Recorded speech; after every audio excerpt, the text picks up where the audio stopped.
Spartacus season 1 के episode number 2 में हम देखते हैं कि स्पार्टकस किसी कमरे में कैद है और वह कालकोठरी में लेटा हुआ है। ये कालकोठरी बटियाटस का है, जिसने स्पार्टकस को पिछले एपिसोड में बहुत ही ऊंचे दाम पर खरीदा था। अचानक किसी ने उसके गले को सहलाना चाहा, लेकिन वह अपनी गहरी नींद से जाग जाता है और उसके हाथ को पकड़ता है तो वह पाता है कि वो तो उसकी ही बीवी सारा थी। वह गले मिलने के बाद सारा से कहता है कि उसे लगा कि शायद अब वो जिंदगी में सारा से कभी नहीं मिल पाएगा। इस पर सारा ने उसे हौसला देते हुए कहा कि सारा हमेशा से उसके साथ ही रहेगी।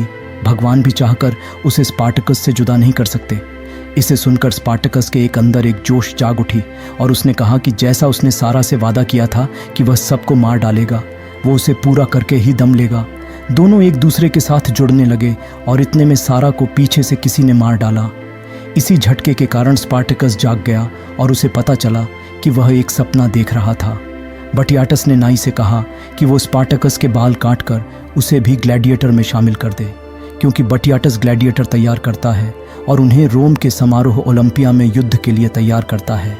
स्पार्टकस अपने बालों को कटने से नहीं रोक पाया, क्योंकि उसके समुदाय के सारे लोग लंबे बाल रखते हैं। स्पार्टकस अपने आप को अब भी एक स्पार्टियन मानता है, जबकि वो अब एक गुलाम बन चुका था। बटियाटस, जो अपने इलाके में डोमिनोस के नाम से जाना जाता है, उसे एक लेटर मिला जिसमें उसे स्पार्टकस को ऊंची कीमत में खरीदने पर धन्यवाद लिखा था। साथ में स्पार्टकस का दुश्मन, जिसने उसकी जिंदगी को नर्क बनाया था, वह स्पार्टकस से मिलना चाहता था। डोमिनोस की पत्नी क्रेशिया इस सौदे से बहुत ही ज्यादा नाखुश थी, क्योंकि डोमिनोस ने जरूरत से ज्यादा की कीमत चुकाई थी। इस पर उन दोनों में बहस भी हुई, लेकिन डोमिनोस उसे समझाता है कि स्पार्टकस कैपुआ का एक दिन सबसे बड़ा नाम होगा और इससे वो लोग बहुत ज्यादा पैसे कमा सकते हैं। स्पार्टकस को बाकी ग्लैडिएटर के साथ रखा जाता है, लेकिन इनके बीच जान पहचान कुछ खास अच्छा नहीं रहता।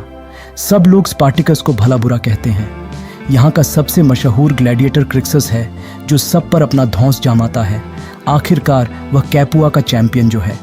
स्पार्टकस कहता है कि उसका नाम स्पार्टकस नहीं है, लेकिन क्रिक्सस ने उसे धमकाते हुए कहा कि अब वो थ्रेसियन नहीं है और अब वो एक गुलाम है जिसे ग्लैडिएटर की ट्रेनिंग दी जाएगी और उसका मालिक ही उसका नाम तय करेगा। जब स्पार्टकस ग्लैडिएटर शब्द को सुनता है तो वो सोच में पड़ जाता है और क्रिक्सस उसे बताता है कि ग्लैडिएटर का मतलब है एक ऐसा योद्धा जो अरीना में अपने मौत के साथ लड़ता है और जीत हासिल करता है। इस लंबे बाल वाले ग्लैडिएटर का नाम बारका है, जो डोमिनोस का खास आदमी भी है। बारका ने बताया कि हम सबके हाथ पर एक निशान बना हुआ है, जिसका मतलब है कि हम लोग भाई भाई हैं और जल्द ही यह निशान स्पार्टकस के बाह पर भी दाग दी जाएगी। दरअसल इस निशान का मतलब है कि वो सब अब बटियाटस के गुलाम हैं और निशान भी बी का है, जो बटियाटस का निशान है।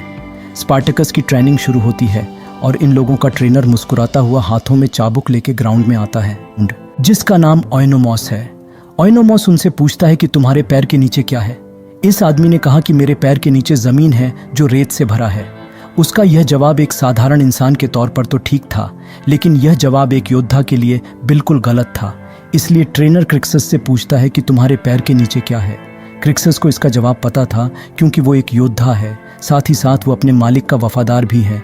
और उसने बताया कि मेरे पैर के नीचे वो ज़मीन है जिसमें मेरा खून और पसीना बहा हुआ है, अपनी ग्लोरियस जीत के लिए और मेरे जीवन के लिए।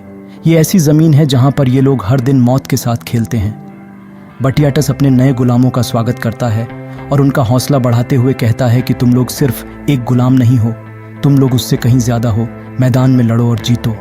ट्रेनर लकड़ी के बने एक तलवार को क्रिक्सस को देता है और दूसरा स्पार्टकस को, लेकिन स्पार्टकस तलवार उठाने से मना करता है और कहता है कि ये उसका नाम नहीं है, इसलिए मुझे स्पार्टकस बुलाना बंद करो। इतना कहने पर ट्रेनर ने उसे चाबुक से मारकर नीचे गिरा दिया। ट्रेनर कहता है कि तुम एक गुलाम हो और यहाँ पर तुम्हारा नाम और काम सिर्फ उसका मालिक ही तय कर सकता है। स्पार्टकस खड़ा हुआ और उसने तलवार को लात मारकर दूर फेंक दिया। ट्रेनर उसे एक और तलवार देता है, लेकिन इस बार तलवार लोहे की थी। वह फिर भी उसे नहीं उठाता है। तंग आकर ट्रेनर ने डोमिनोस से कहता है कि मैं इसे नहीं सिखा सकता, इसे खदानों में भेज देना चाहिए। इतने में पीछे से स्पार्टकस उस पर हमला कर देता है और क्रिक्सस उसे बचा लेता है। यहाँ क्रिक्सस स्पार्टकस की बहुत पिटाई करता है और इस लड़ाई में एक गुलाम की मौत हो जाती है। क्रिक्सस ने स्पार्टकस को पकड़ लिया और ट्रेनर स्पार्टकस को कहता है कि या तो सरेंडर करो या फिर मारे जाओ। स्पार्टकस सरेंडर नहीं करता, क्योंकि थ्रेशियन कल्चर में कोई भी अपने घुटने दुश्मन के आगे नहीं टेकता। क्रिक्सस उसे मार ही देता अगर डोमिनोस उसे न रोकता तो। इस आदमी का नाम वारो है, जिसने पैसों की अभाव में आकर खुद को बटियाटस को बेच दिया था, क्योंकि उसे अपनी बीवी और घर परिवार का पालन पोषण करना था। वारो और स्पार्टकस में दोस्ती हो जाती है। बटियाटस को दूसरे क्लैन के मुखिया का बेटा आकर धमकाता है कि अगर उसने अपना कर्ज नहीं चुकाया तो वो उसके क्लैन को जब्त कर लेगा। डोमिनोस उसे उसका लिया हुआ कर्ज नहीं चुका सकता था, क्योंकि वह कुछ और महीने की मांग कर रहा था और उसने सिर्फ उसे 1 हफ्ता ही दिया था। स्पार्टकस और दूसरे नए गुलामों की सख्त ट्रेनिंग शुरू हो जाती है। दोपहर को खाने के समय बार का सारा खाना गिरा देता है। वारो और स्पार्टकस कुछ गिरा हुआ भोजन उठाकर साइड में खाने चले जाते हैं। स्पार्टकस को पकड़कर को बांध दिया जाता है और फिर उससे मिलने गैबलर वहां आ जाता है, जिसने स्पार्टकस के सभी लोगों को मौत के घाट उतारा था।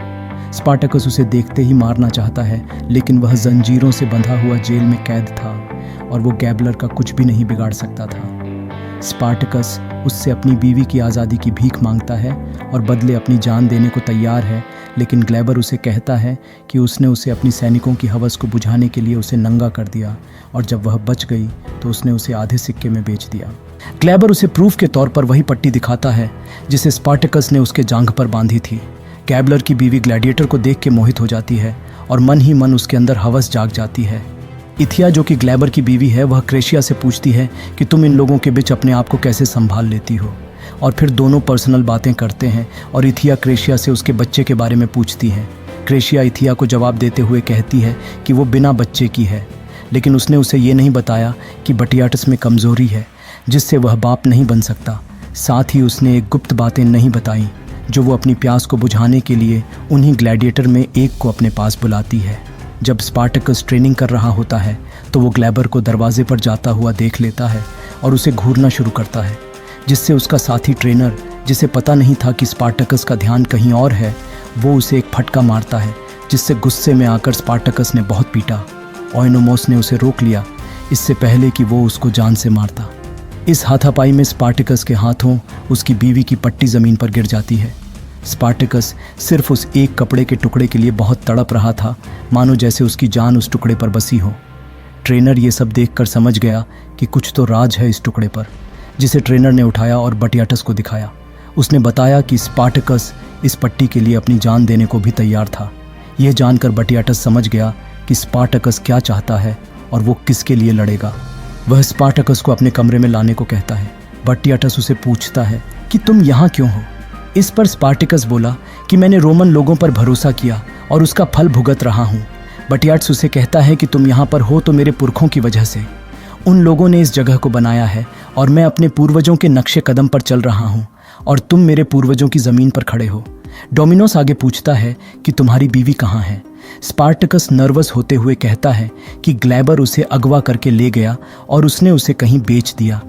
बटियाटस बोला कि क्या तुम अब भी उसे प्यार करते हो और उसे पाने के लिए तुम किसी को भी मारने के लिए तैयार हो या कुछ भी करने को तैयार हो। तो उसे जवाब देते हुए उसने कहा कि वो सारा को दोबारा पाने के लिए कुछ भी करने को तैयार है। बटियाटस कहता है कि इतने पैसे से मैं 2 दर्जन गुलाम खरीदता जितने में मैंने तुम्हें खरीदा है। साथ ही वो उससे वादा भी करता है कि वो उसकी पत्नी को ढूंढ निकालेगा, जिसमें उसके कई पैसे बर्बाद हो जाएंगे और बदले में स्पार्टकस को अरीना में युद्ध जीतना है। अगर उसने अपना कर्ज चुका दिया तो बटियाटस उसे आज़ाद कर देगा और वो और उसकी पत्नी साथ में रह सकते हैं।